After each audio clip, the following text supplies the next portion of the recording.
Assalomu alaykum hurmatli podpischilar, aziz do'stlar.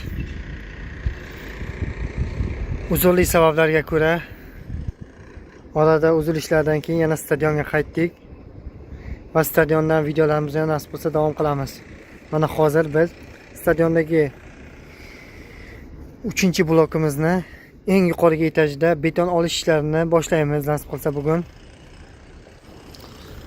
Bu yerda esa krishalarimizni boltlari qotirilishi uchun qo'yilib turgan oyoqlarimiz. Bu har bir etajim eng oxirgi etajlarimizda qo'yilib ketyapti va shunda nasib qilsa krishalarimizni stoykalari, oyoqlari hammasi kelib shunga birikib, mana shundan krisha bo'ladi nasib qilsa. Bu qismi esa tribuna qismimiz. Mana bu qismida esa har bitta anaqamiz, betonlarimiz, tribunalarimiz betonlari kelib, bularning ustida minadi nasib qilsa beton bo'lgandan so'ng. Ana bu yerdagi bitgan birinchi blokimizda esa tribunalarni qo'yish ishlari davom qilinmoqda. Tribunalarimiz betonlari olib kelib qo'yilgan, hammasi tayyorlanib.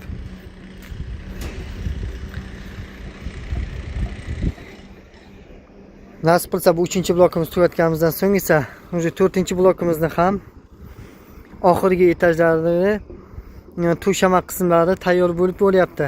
Nasib qilsa 4-blokimizga ham uzog'i 1,5 haftada yetib tugatib olamiz.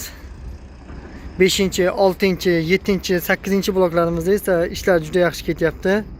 Nasib qilsa avgust oyining oxiriga qadar bu yerlarni umuman beton ishlarini topshirishni niyat qilib turibmiz.